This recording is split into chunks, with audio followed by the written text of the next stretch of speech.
Hi guys, welcome to the session on Pinterest marketing. What we're going to be covering in today's session is an understanding of Pinterest as a platform. How does it work? What does the audience do on Pinterest? Using Pinterest for business, why should we use it in the first place? How do we market on Pinterest? What are the best practices for Pinterest marketing? Leveraging what you call rich pins on Pinterest.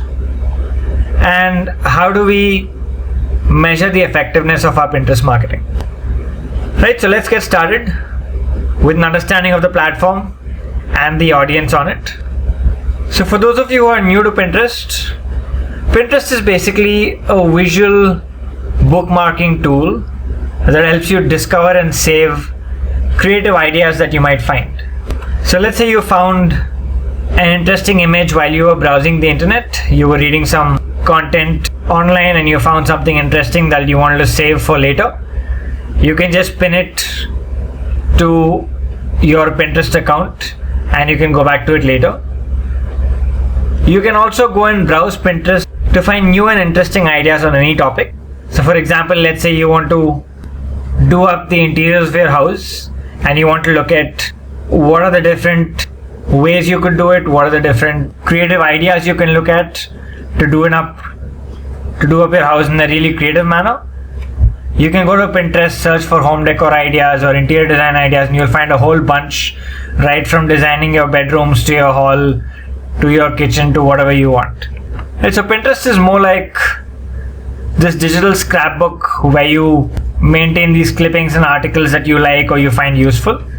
So think of this as this scrapbook that you had when you were a kid. Most of us, when we were kids, we had this scrapbook where we would cut out newspaper clippings that we found useful, that we found interesting, that we really liked, and we would stick them onto a scrapbook. I'm not sure how many of you had this, but I did do a lot of this when I was a kid. I would have these whole notebooks full of these newspaper clippings and cuttings and articles and pictures from magazines.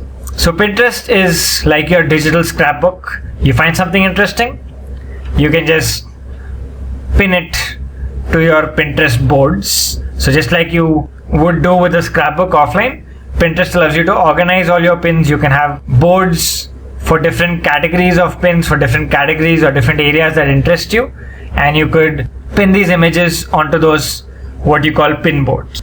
So Pinterest is, to summarize, more like a catalog of ideas for people looking for inspiration. So as we said, if you're looking for inspiration on any particular topic, you can just go to Pinterest and browse through the images on the topic to discover a lot more on it. So now that you understood what the platform is all about, let's understand a little bit about what the audience on the platform really does. How do users use Pinterest? But before we go there, those of you who are active Pinterest users, what I want you to do is pause the video for a minute and think through why you go back to the platform. As an active Pinterest user, what makes you go back to Pinterest? If you go back to Pinterest, what do you go back to it for? What do you do when you go there? Think through this. And this is important because, as we've always seen, in order to market effectively on a platform, we need to understand the nature of the platform and the characteristics of its audience. What does the audience do on the platform? Right, so those of you who are active Pinterest users, pause the video for a minute, think through it, probably put down the top 3 reasons or top 5 reasons that you go to the platform for, and then come back. Alright, great guys, hope you've put down what do you as users do on the platform. So let's take a look at how do users in general use Pinterest, what do they do on the platform, and what brings them back. So the first thing is, like we said, users bookmark or what you call pin whatever they find interesting on the web on their Pinterest boards. So what they do is, this is like their digital scrapbook that we just discussed. They create boards for different areas of interest, and whenever they find something interesting on the web, they just pin it to these boards. So this is like an organized digital scrapbook. So they then use these pins for later reference. All that they've pinned from all over the web in one single place on each of these boards, they come back to it later to see what they've actually put down.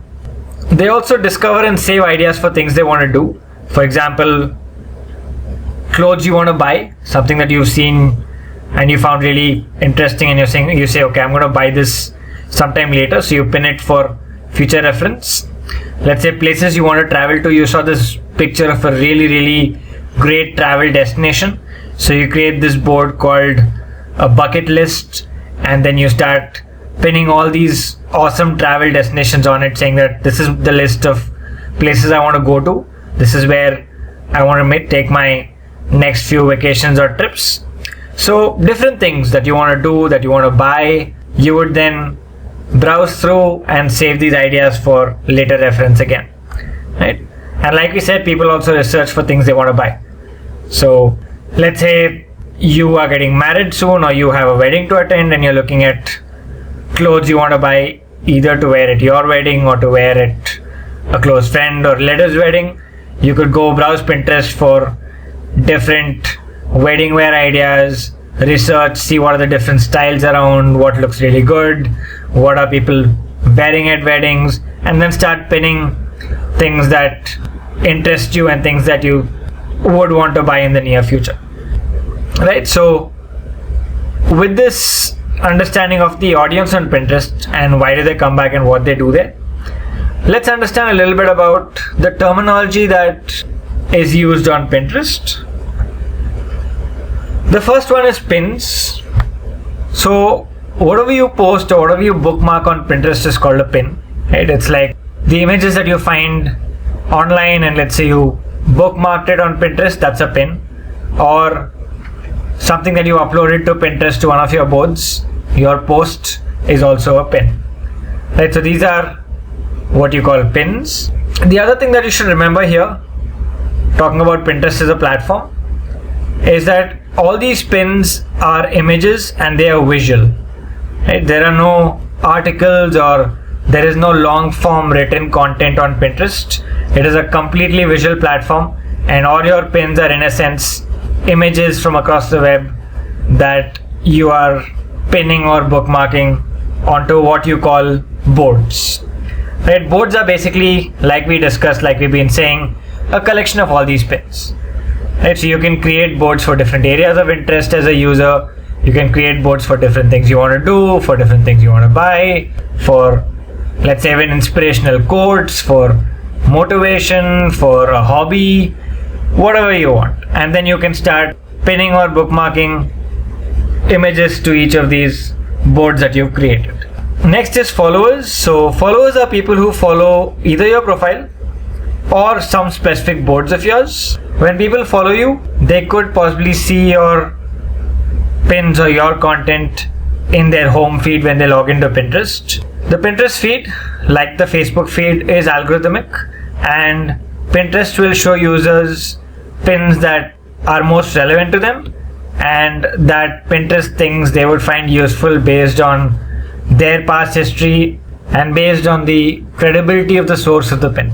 So the algorithm takes into account multiple factors, most of which are not disclosed, in order to decide what content would show in the feed. But as we've seen with most social media algorithms, as long as your content is engaging, as long as your content is useful and relevant, it will always be favored by the algorithm. Next is repin.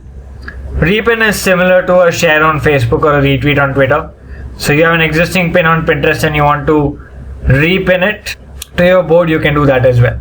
Right, so now that we've looked at the basic terminology that's used in Pinterest, let's move on to using Pinterest for business. So data shows that Pinterest helps influence sales simply because it's a platform where people are looking for ideas, researching for products, people are actually looking out for things that they are in the market for. So here are some numbers that substantiate this. The first one is about 87% of pinners have purchased a product because of Pinterest, because they found the product images on Pinterest while they were researching what to buy. 72% of pinners use Pinterest to decide what to buy offline. So in offline sales, before users actually go and buy, they use Pinterest as a research platform to look at ideas and make up their mind on what exactly they want to go after and what are the products they want to buy. And over 5% of all referral traffic to websites comes from Pinterest. Since Pinterest is used so much for research on various topics, a lot of people, when they find something interesting on Pinterest, when they find an interesting image, they click on the image and that takes them to the website where the image was pinned from. And thanks to this, a good amount of referral traffic to websites comes from Pinterest. In fact, in a lot of cases, you would find that the referral traffic from Pinterest exceeds that from other social platforms like Facebook as well. But this again will depend on how active the Pinterest profile is, what is the quality of the pins, what kind of pins are being posted, and how relevant they are to the target audience, right? So Pinterest works best in certain sectors simply because it's a very visual platform. There are some sectors where it works really well. So these are travel, fashion, beauty, food, weddings, and home decor. This is not to say that Pinterest does not work in other sectors. These are sectors where it works best. But if you're in a sector where you have an audience that's on Pinterest and you want to reach out to them, or you have great visual content that you want to put in front of them, then you can use Pinterest as well and make it work for you. Right? But these are industries where it tends to work much better than the rest.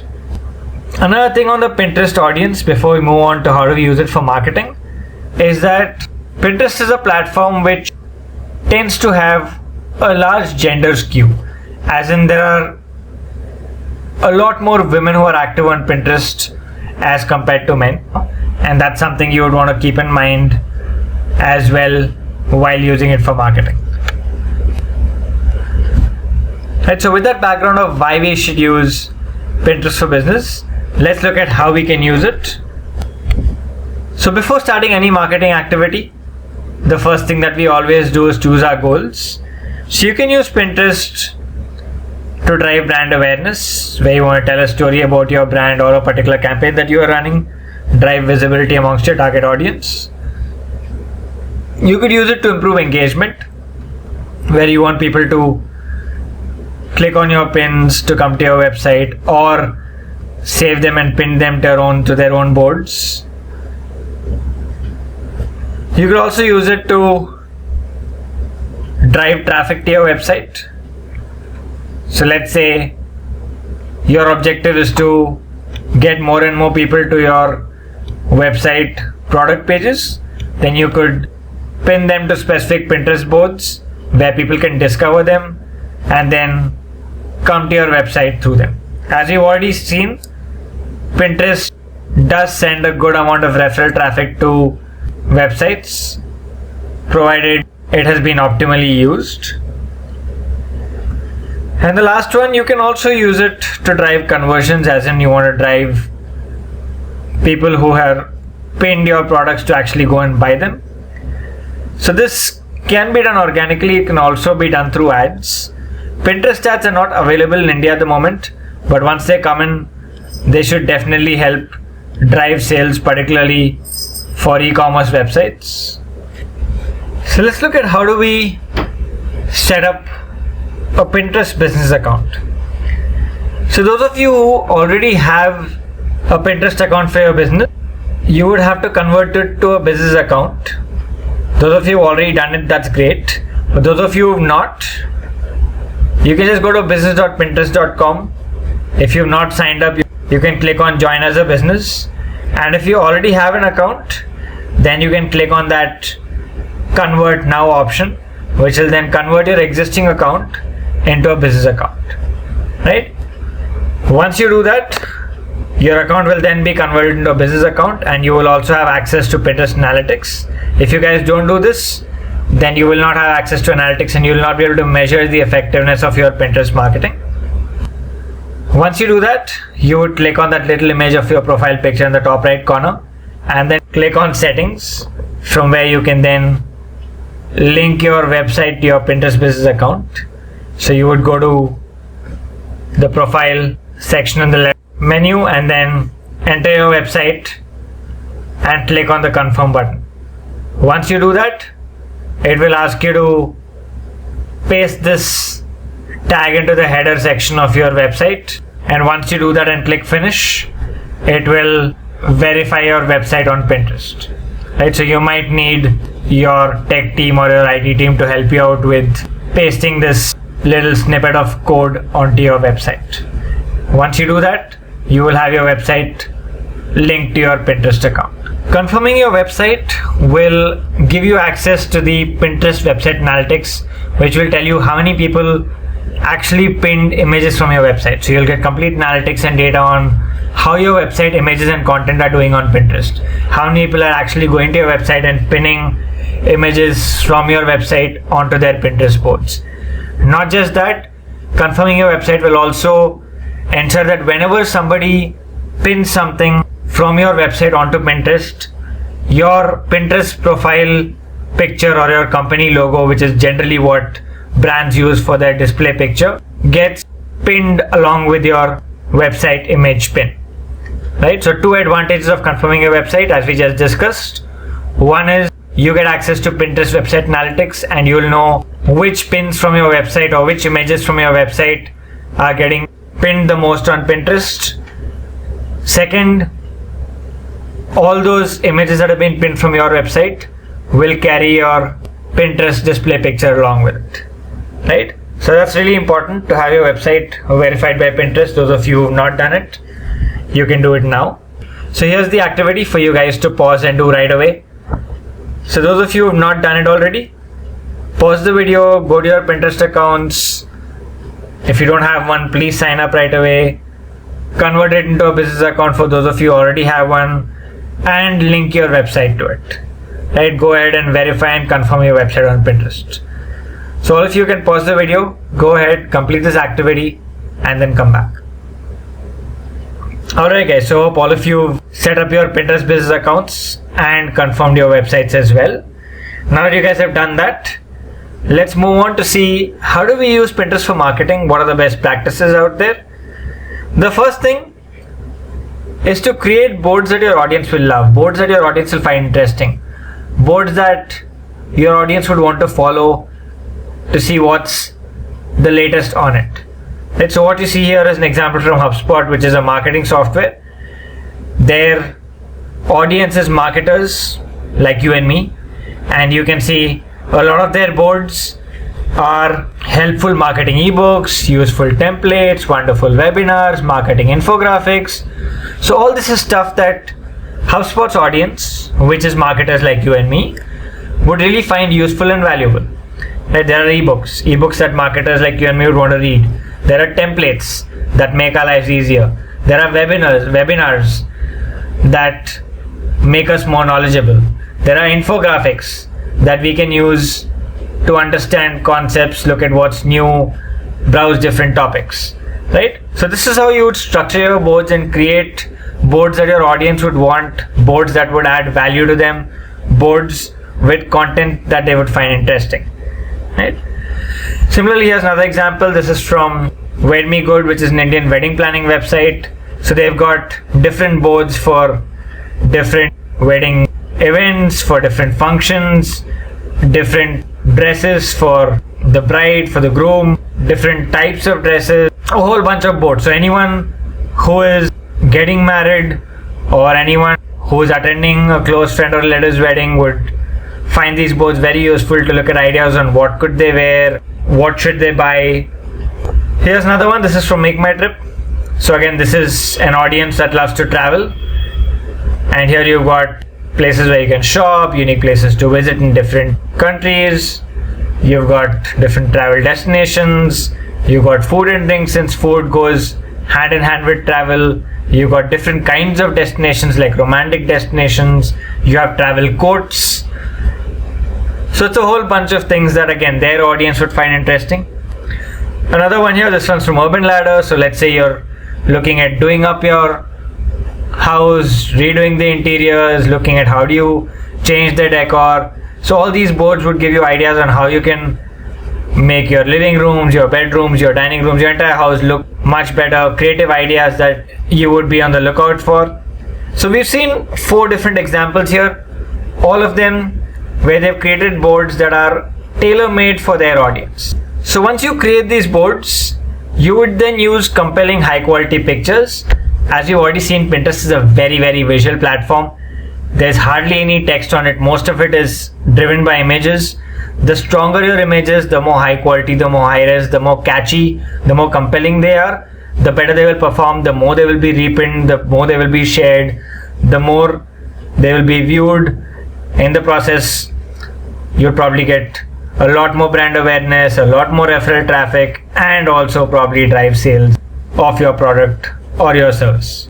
Another thing is, when showcasing products, and especially multiple products, it's good to have it in the same pin, because when somebody is looking for a product and you show them different variations of the product in one single pin, it makes it easier for them from a user experience perspective. Instead of having to look at 3 different pins in 3 different places, all different colors are here. They could probably like one of the 3 colors that you see in this case, and they could click on it, probably directly go to your website, either make a purchase or do a little more research.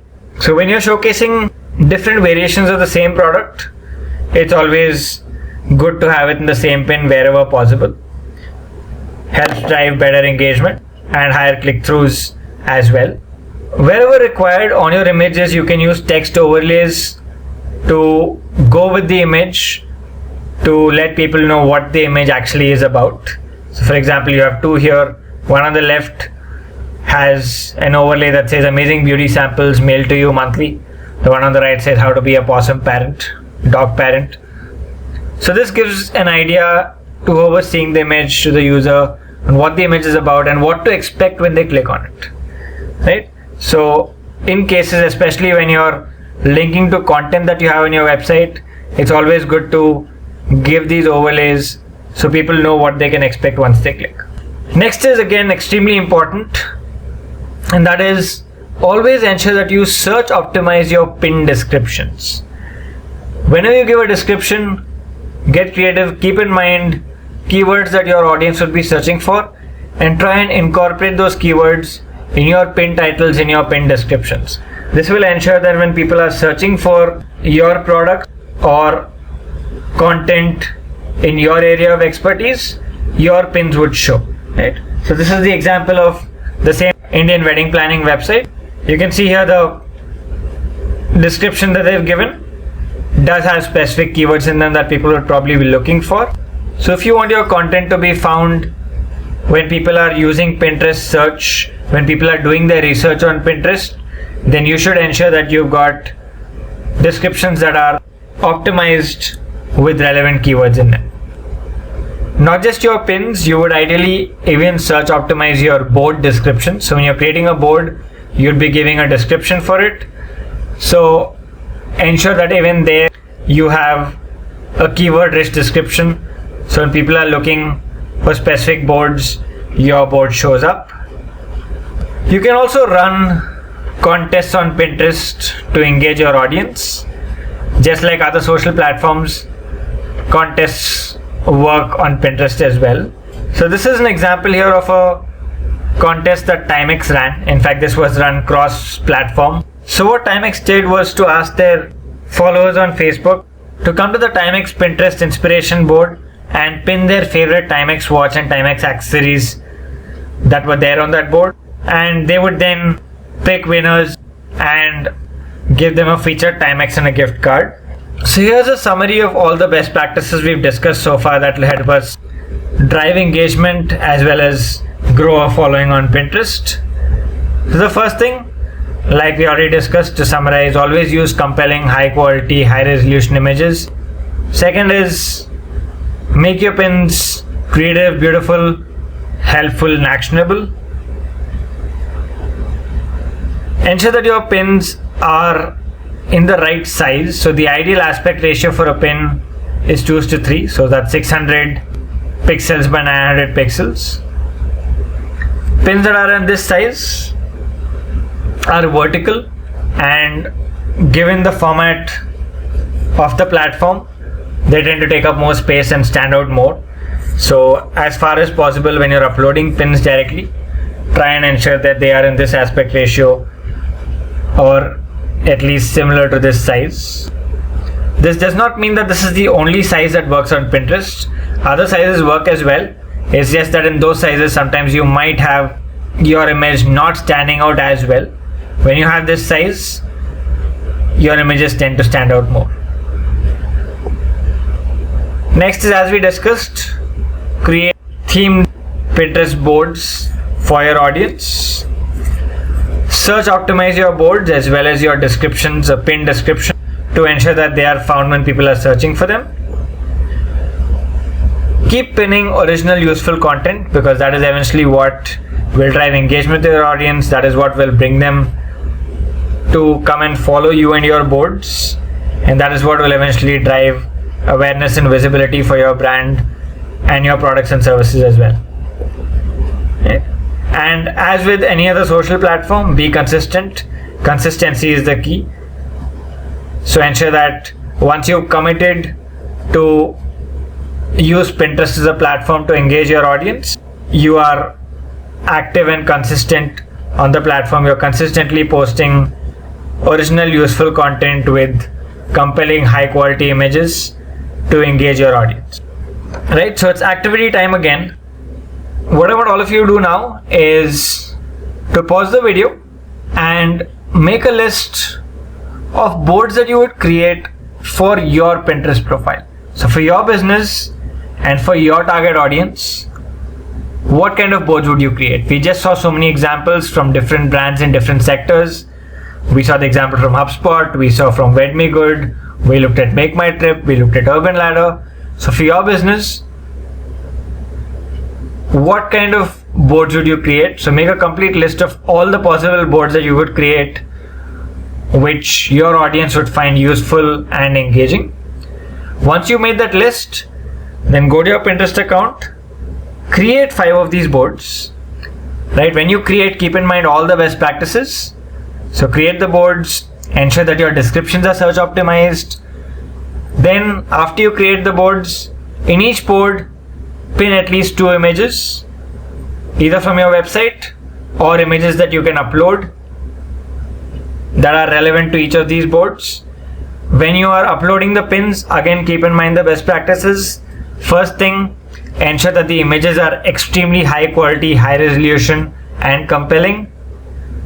Next, ensure that the descriptions that you're giving for the pins are search optimized, right? And if you can, keep that size that we just discussed in mind, which is a 2:3 aspect ratio or a 600 by 900 pixel image size, that would be great as well.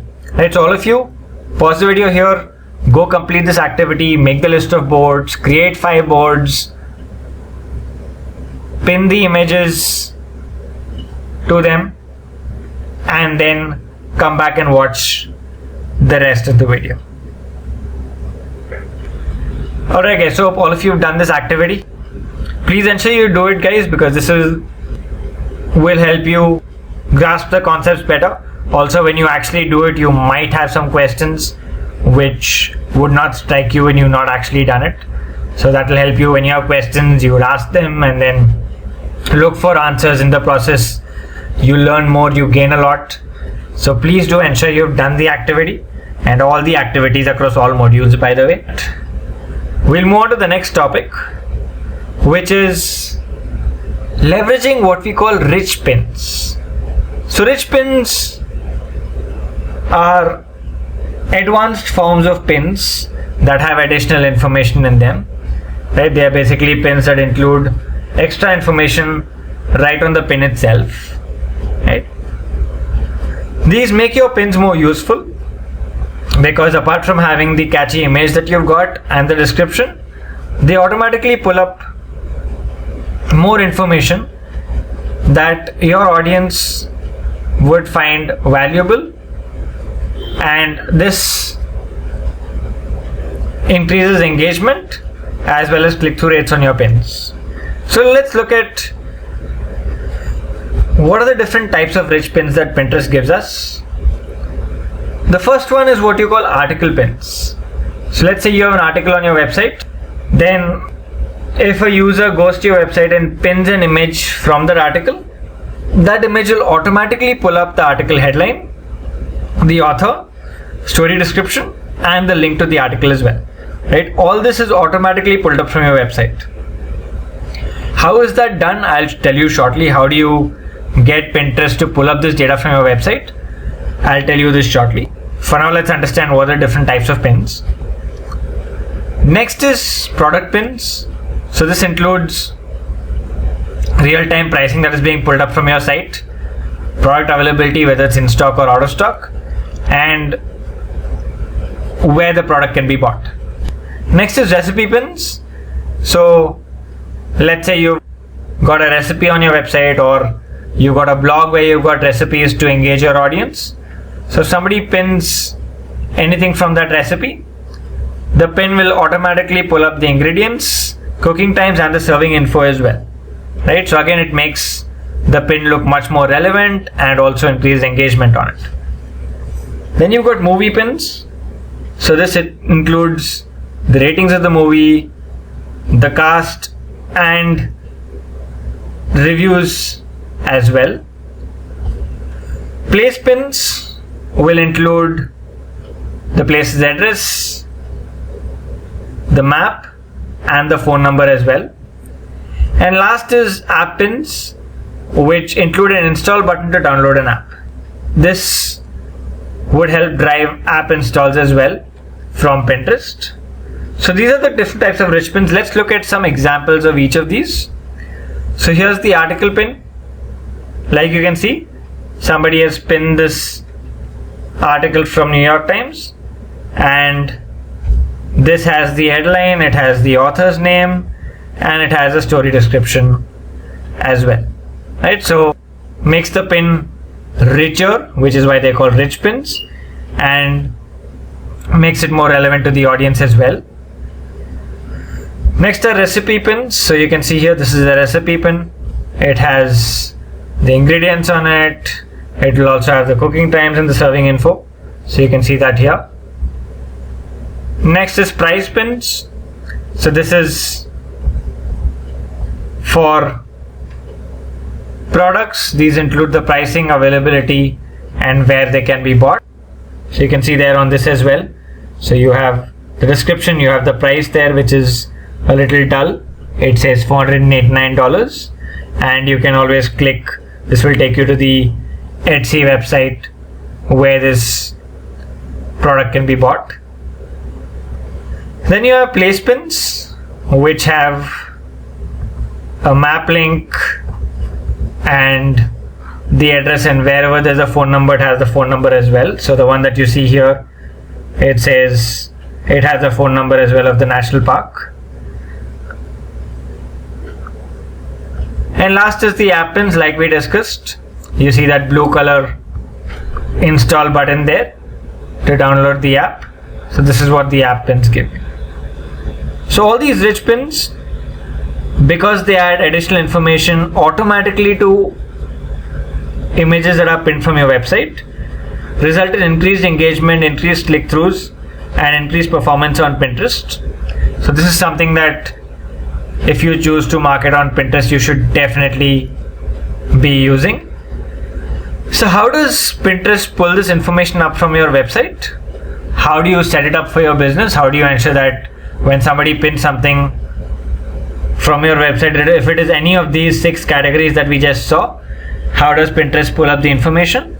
So what you need to do is you need to add what you call metadata to the content on your website, right? This is actually titles and descriptions for different areas of your website. So you may need a developer for this, but if you're using a WordPress website, then there's this Yoast SEO WordPress plugin that will help you out in getting this done. Once you've done this, once you have all data that is required on all pages of your website, right? This is basically data that you want Pinterest to pull. Should be there on every page of your site, which has these images from where Pinterest can automatically pull it up. Once you do that, then you go to this rich pins validator page. So you can either click on the link or Google this rich pins validator page. It will take you to this page where you will give your website link and click on the validate button. And if everything is in order, if all the metadata has been done correctly, it will validate your website, and then from then on, it will start pulling rich pins from there. Great guys, so Let's move on to the last topic then, which is all the effort that we put in, how do we measure it? What metrics do we measure? What data does Pinterest give us to understand how our Pinterest marketing is performing? So once you sign up for a Pinterest business account, you will get access to what you call Pinterest Insights or Pinterest Analytics. So Pinterest will give you data on the kind of reach and engagement you're getting. This will tell you whether you are achieving your goals, you are not achieving your goals, is your reach growing month on month, is your engagement growing, how many people are viewing your profile, how many impressions are your pins getting. So if your objective was to reach 3,000 viewers a month, for example, are you meeting that objective? Are you not meeting that objective? So all these numbers will help you analyze how your Pinterest marketing is performing. So let's now take a look at Pinterest Insights Live. I'm not going to take you to the live Pinterest Insights and show you what kind of data Pinterest gives you there. So when you log into your Pinterest business account, on the top left corner, you will have the analytics menu, which has three options. You get an overview, profile, and people you reach. So we'll go into these one by one. When you click on the overview section, you get an overview of how your Pinterest is performing. So you can see here, it gives you the average daily impressions, and it will tell you if it is up or down from the previous day. It will also give you the average daily viewers and the increase or decrease from the previous day. You also have a graph here where you can see what has been like for the last 1 week.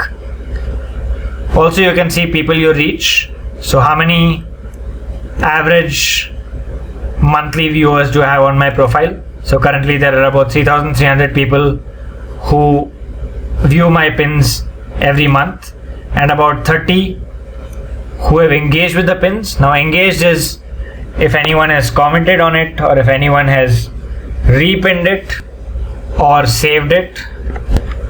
Then as I scroll further, I can see which of my pins have got the most impressions in the last 30 days.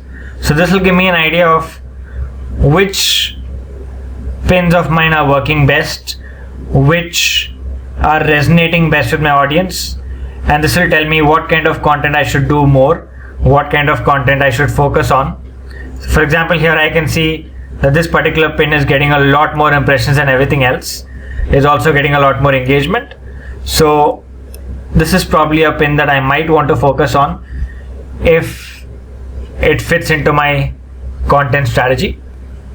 Also, once you confirm your website, which in my case has not been confirmed, once you confirm your website, you will also see, like we discussed earlier, you will see which images from your website are getting pinned by users to Pinterest, right? So this will give you that data once you confirm your website. Right? So we can now go into the details of each of these sections, which is the profile section. You can click more from here, and the people you reach section, which you can click more here. This is the same as this menu that we just saw, profile and people you reach, the second two options that you had. So if you click on profile, it will take you to the details of how your Pinterest profile has been performing, how your impressions have been growing. So you can take the date range that you want. So you can take last 7 days, 14 days, 30 days. You can also set this up on the custom range. So if you say last 30 days, it will tell you what your average daily impressions are, what your average daily viewers are, and you can see the whole graph here as well. You can also see the impressions that we just saw on the previous screen on which pins have been performing the best. It also tells you which boards have been performing well. So which boards of yours have been getting the most impressions and the most clicks and saves. So you can even check for saves. So what is the number of saves if you take for the last 30 days. It will tell you how many saves you've got, which pins and which boards have got the most saves. You can do the same thing for clicks as well, right? So that's on your Pinterest profile, what kind of engagement is your content driving. Next is the people you are reaching. So when you click on this will tell you more about your audience. What are the demographics? What are their interests? So you can look at your reach as well. Over a certain time period, you can see, is your reach going up? Is it going down? Is it getting better? So for example, here you can see that it has increased. So this will give you an idea of, is your content working? Is it not working? Are you reaching a larger audience? Are you driving more brand awareness and visibility? You can also see which country your audience is from. So you can see it says United States, India, Mexico. You can see which cities they are from. You can see the languages that they speak. You can also see the gender breakdown, which again is what we just discussed, that this is one platform with a predominantly larger female audience, and you can see that here as well. So there are twice more women in the audience than men here as well, which is true of the platform. Like we said, that there are more women on the platform active than men in general, right? Then you've got interests. So you can click on interests and see what your audience is into. So I can see my audience loves quotes, travel, photography, funny quotes, fitness, skincare, life quotes, nature, fashion, which is not too helpful, but you have an idea of what the audience is into. You can also see which boards have a lot of your pins. So which boards have a lot of my pins being pinned to. I can see that as well. And what brands does my audience engage with, right? The audience that engages with me, which other brands and sites do they engage with, right? So this is what the analytics gives you. Not as comprehensive as, let's say, Facebook, but you have a good idea of how your marketing is performing in terms of the reach you're getting, the impressions you're getting, what kind of content is resonating with the audience, who your audience is, what is their demographics, where are they from, what languages do they speak, what is the gender breakdown. All these questions would be answered by the analytics that Pinterest gives you. Great, guys. So with that, we are done with this session on Pinterest marketing. Thanks, guys.